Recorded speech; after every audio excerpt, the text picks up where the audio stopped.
High Mary জান। নমস্কার বন্ধুরা, আমি অ্যাকচুয়ালি ট্রেকিংয়ে এসেছি আপনার কাসোলে। তো সব হয়ে গেছে, এখন ফিরে এসেছি ক্যাম্পে।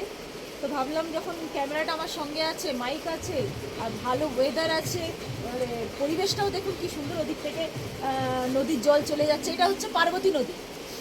তো আমি কেন না একটা ভিডিও বানাই আপনাদের জন্য। আজকের টপিকটা হলো আমাদের জীবনের একমাত্র লক্ষ্য। আপনারা বুঝতেই পেরেছেন হয়তো, আমরা যখন জন্মাই না, জন্মানোর পর থেকে যখন ধীরে ধীরে বড় হই, শৈশবকালে আমরা খুব খেলাধুলো করি, খুব মানে মাস্তি একদম। তারপর যখন ইয়াং স্টেজে পৌঁছাই তখন মানে বেবাক একদম, কি বলে ওটাকে, পিছোয়াড়া ফাটে মাস্তি করি আমরা, মানে বেহোশির মাস্তি যেটাকে বলে। পুরো যৌবনটাকে আমরা ফুল টু ইউজ করি। আমি জানি না কে কীরমভাবে ইউজ করে, তো বেশিরভাগ ক্ষেত্রে ওই ছেলে মেয়ে ইন্টু মিন্টু এইভাবেই যৌবন ইউজ হয়ে যায়। এটা ছাড়া যে বাইরে জগৎ আছে, লোকেরা তো মানে না জেনেই পটল তুলে নেয়। এনিওয়েজ, তো আমরা যে জীবনে বড় হই ধীরে ধীরে, আমরা না, বা আমাদের সমাজ আমাদেরকে এটা শিখিয়ে রেখেছে, যখন তুমি ছোট থাকবে, ছোটোবেলায় তুমি একরকম কার্যকলাপ করবে, খেলাধুলো করবে, পড়াশোনা করবে। যেই তুমি একটু বড় হবে, সেই তুমি আয়াসি ফুর্তি করবে, সে মেয়েদের সঙ্গে করো, ছেলেদের সঙ্গে করো, যেভাবে করো করবে। তারপরে যেই একটু মানে যৌবনের স্টেজ থেকে একটু ওপরে, মানে 25 বছরের একটু ওপরে হচ্ছে, সেই সময় আমরা নাকি কর্মরতভাবে একেবারে হাতে ফাইল নিয়ে দৌড়াতে থাকবো চাকরির খোঁজে। বেসিক্যালি চাকরিটা পেয়ে যাব, এবার তারপরে চাকরি হোক বা বিজনেস হোক, যেভাবে হোক পয়সা কামানোর রাস্তায় আমরা দৌড়াবো। তারপরে স্টেজটা হচ্ছে 30-35 বছর বয়সে একখানা লাল টুকটুকে বউ বা লাল টুকটুকে নানটুকুন্টু বর বিয়ে করে ফেলো। তারপরে স্টেজে ফ্যামিলি করো, এবং সেই ফ্যামিলিটাকে বোঝার মতন টেনে নিয়ে যাও। আর জীবনের একটা শেষ প্রান্তে এসে আফটার 50 ইয়ার্স, তখন নাকি ভজন কীর্তন, ভগবানের নাম গান তখন তখন করে। মানে আমি আশ্চর্য হয়ে যাই একটা বিষয় জেনে, যে ঈশ্বর আমাদের প্রত্যেকটা জীব জন্তু কীট পতঙ্গ সবার মধ্যে যে প্রাণটা দিয়েছে। কারণ দেখুন, আমাদেরকে জন্ম তো আমাদের বাবা মা দেয়, ঠিক আছে, তারা আমাদের জন্মতে কি দেয়, আমরা কি নিয়ে আসি, তাদের থাকতে আমরা বডি, ব্লাড, জিন্স এগুলো বহন করে থাকি, ঠিক আছে। কিন্তু একটা বাচ্চা যখন মায়ের পেট থেকে বাইরে বের হয়, সেই সময় তার ভেতরে যে হৃৎপিণ্ড, যে প্রাণ শক্তি, যেটা এই যে প্রাণ পাখি, এই প্রাণ পাখিটাকে কে দেয়? দুনিয়ার কোনো মা বাবার মধ্যে সেই ক্ষমতা নেই, সেই প্রাণ পাখি দেওয়ার ক্ষমতা কোনো দুনিয়ার মা বাবার উপর মধ্যে নেই। সেই প্রাণ পাখি কিন্তু উনি দেন। তাহলে যখন মেন জিনিসটাই উনি দিচ্ছেন আমাদের, আমরা সারা জীবন হেলায় ফেলায় এদিক ওদিক করে ছেড়ে দিয়ে একেবারে মরার টাইম যখন 50 বছর একটা মানুষের জীবনে এসে যায়, মানে অলরেডি তার একটা পা কবরের, একটা পা দুনিয়াতে, এইরকম পরিস্থিতিতে আমরা তখন ভজন কীর্তন নাম গান, মানে ঈশ্বরের নাম ধ্যান গানে কি করে মগ্ন হতে পারি? যিনি আমাদের সব কিছুই দিলেন, যে প্রাণ পাখি ছাড়া তো আমাদের শরীর কোনো কাজেরই নয় ভাই, মরে গেলে তো শরীরটা তো এখানেই পড়ে থাকবে, প্রাণ পাখিটা ফুরুত করে বেরিয়ে যাবে। যে শরীরটাও কোনো কাজের নয় বিনা প্রাণ পাখি, আর যে প্রাণ পাখি আমাদের ভেতরে উনি দিয়েছে, ওনাকে আমরা ছোট্ট থেকে আমাদের বুকে জায়গা না দিয়ে 50 বছরের পরে আমাদের বুকে জায়গা দিই, কী ভাবেনটা কি আপনারা? তো এই যে আমাদের জীবনের মেন লক্ষ্যটা কি বলুন তো? জীবনের একমাত্র উদ্দেশ্য হচ্ছে, আমরা জন্মেছি, আমরা বড় হয়েছি, ভালো মতন পয়সা ইনকাম করছি, ভালো ভালো বিয়ে থা করেছি, ফ্যামিলি করেছি, এবার আমাদের প্রজন্ম যেগুলো নতুন আসছে সেগুলোকেও এই থিঙ্কিংয়ের প্যাটার্নে চালাবো। ওদেরকেও বলবো, তুই পৃথিবীতে এসছিস শুধুমাত্র কনজিউম করতে, শুধুমাত্র ভোগবিলাসের জন্যে, আর তোর বাচ্চা কাচ্চারাও, তুইও আগে পরবর্তীকালে তুই নিজের প্রজন্ম বের করবি, এটাই তোর মেন উদ্দেশ্য, জীবনের মূল একটাই লক্ষ্য, সংসার করো, আর সংসার করার পর চলে যাও। মানে এই জীবনে আমরা নাকি সংসার করতে এসেছি, সংসার ছাড়া নাকি আমাদের কোনো ধর্ম নেই। এই সংসারে থেকে বিয়ে করো, বাচ্চা করো, হাজব্যান্ড ওয়াইফ এদের দেখে চলো, বাচ্চাদের কি বলে ওটাকে, বাচ্চাদের ছোট থেকে বড় করো, বাস এইটাই আমাদের মেন জীবনের মূল লক্ষ্য।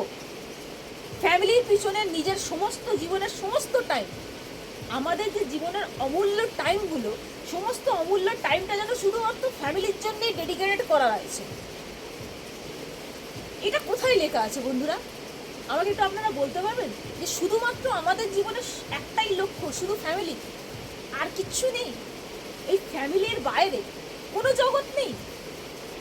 পৃথিবীটা এত বড়, এত কিছু করার আছে, এত কিছু দেখার আছে, সেখানে আমরা শুধুমাত্র ফ্যামিলি ফ্যামিলি ফ্যামিলি, মানে পয়সা ইনকামও ফ্যামিলির জন্যে, দিন রাত জেগে থাকাও ফ্যামিলির জন্যে, দিন রাত ফিউচারের চিন্তাও ফ্যামিলির জন্যে।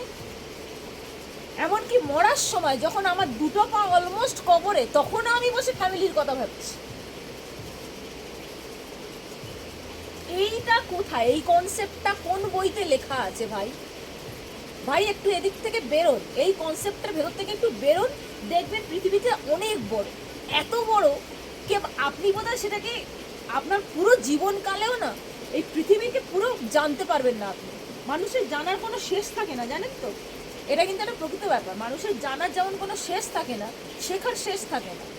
আর সেখানে আমরা কি করি? সারা জীবন ধরে বাস একটাই কাজ, আমরা বসে থাকি, আমরা কাজ করি, আমরা টাকা ইনকাম করি, বড় একটা হিয়া বা একদম ফার্স্ট ক্লাস ঘর বানাই, ও তার মধ্যে কিরমকরের মতন আরশোলা ছাড়পোকার মতন নিজেদের বাচ্চাগুলোকে ছেড়ে দিই, আর তাদেরও এইটাই শিক্ষা দিই, তোরা বড় হবি, তোরাও বাচ্চা করবি, তোরাও বিয়ে শাদী করবি, সব এই করে করে তোরা এই পৃথিবী বুক থেকে চলে যাবি। মানে কোনো এক্সপ্লোর করার কোনো ইচ্ছে নেই, নতুন কোনো কোর্স শেখার কোনো ইচ্ছে নেই। আমাদের মধ্যে অনেক কম মানুষই আছে যারা ক্রিয়েটিভ, অথচ এই ক্রিয়েটিভিটিটা কিন্তু সমস্ত মানুষের ভেতরে থাকে, সমস্ত মানুষের ভেতরে এই ক্রিয়েটিভিটিটা থাকে। কিন্তু 100-র মধ্যে 90% লোক ওই ডেলি লাইফেই গোতে খাচ্ছে, মানে সাঁতার কেটে যাচ্ছে, ওই অতল সমুদ্র, সংসার সমুদ্রে সাঁতার কেটে যাচ্ছে। আর 10% লোক হয়তো নিজেদের ক্রিয়েটিভিটিটাকে তারা দুনিয়া জগতের সামনে নিয়ে আসছে, বা দুনিয়া জগতের সামনে নিয়ে আসুক বা না আসুক, that's a different thing. But তোমার শুধুই একটাই জগৎ, সংসার, বাচ্চা পালন করা, বাচ্চা জন্ম দেওয়া, বিয়ে করা, টাকা ইনকাম করা, মানে সকালবেলা 9 to 5 মানে বাইরে আর কিছু ভাবতে পারেন না আপনারা। এরকমটা কেন? একবার বেরিয়ে দেখুন না, জগৎটা ভারী সুন্দর। মানে কখনো ইচ্ছে হয় না নিজের একটা ছোট্ট ব্যাগ প্যাক করে উঠে চলে গেলেন অনেক দূরে, মানে 7 দিনের ট্রিপ করে আসলেন, নতুন জায়গা, নতুন মানুষ, নতুন খাওয়া দাওয়া, নতুন পরিবেশ, নতুন আবহাওয়া। কিন্তু না, আপনারা কি করেন বলুন তো? মানে 10 বার চিন্তা করেন এই ট্রিপে যাব, আর গেলে তো আমি একা যেতে পারবো না, আমার চ্যাং প্যাং ব্যাং সবকে সঙ্গে করে নিয়ে যেতে হবে, আমার টোটাল ট্রিপের খরচা বাবা 1 লাখ টাকা হয়ে যাচ্ছে, আমি 1 লাখ টাকা ট্রিপের পেছনে ঢালবো, না আমি সংসার দেখবো।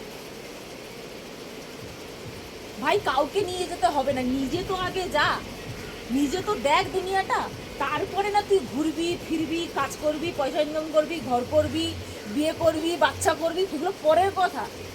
ভাই আমার কথা যদি খারাপ লেগে থাকে কারণ, আমি এখনই মাফ চেয়ে নিচ্ছি, কিন্তু আমি যে কথাগুলো বলছি না, এগুলো একদম ধ্রুব সত্যি কথা। আমি প্রতিনিয়ত প্রতিদিন এই সমস্ত জিনিসগুলোই পৃথিবীতে দেখে যাই, আর আমার প্রচণ্ড কষ্ট হয়। মানে একটাই তো জীবন, এই একটা জীবনের মধ্যে আমি কিছু দেখলাম না, করলাম না, ঘরবন্দি হয়ে ওই কুয়োর ব্যাঙের মতন একটা জায়গায় থেকে গেলাম, মানে কি এটা লাইফ? ভগবানকে মনে রাখার বিষয়, কিন্তু তিনিই সব, তিনিই যদি সব হয়ে থাকেন, তাহলে কেন আমরা একটা সময় পরে গিয়ে তার নাম গানে আমরা একেবারে আগ্রহী হয়ে কাপড় তুলে, কাঁচা তুলে একেবারে তখন তাকে কীর্তন ঢোল পিটিয়ে মানে এই সমস্ত জিনিসগুলো করি? আমরা কেন ছোট থেকে মন্দির যাই না? আমরা কেন ছোট থেকে পূজা অর্চনা করি না? আমরা কেন ছোট থেকে ভগবানকে নিজের বুকে জায়গা দিই না? কেন? কারোর কাছে এই জবাবটা আছে? এবারে অনেকে তর্কের খাতিরে আমাকে এটা বলবে, না না আমরা তো ভগবান মানি, মানার কথা এখানে হচ্ছে না, মানে তো সবাই, কিন্তু ঠিকভাবে মানা আর তাকে শ্রদ্ধা জানানোর পিছনে একটা ছোট্ট সূক্ষ্ম মাপকাঠি আছে। আমি শ্রদ্ধা করি, আমি জানি শ্রদ্ধাটা শুধু মুখেই বলার জিনিস নয়। আমাদের ঈশ্বর কি শেখান, আমরা কি তার কাছ থেকে কিছু কি শিখতে পেরেছি? ঈশ্বরীয় যে বক্তব্য, যেটা ঈশ্বরীয় যে ব্লেসিংস, যেটা আমরা কি সেটা বুঝি? আমরা তো কিছুই বুঝি না।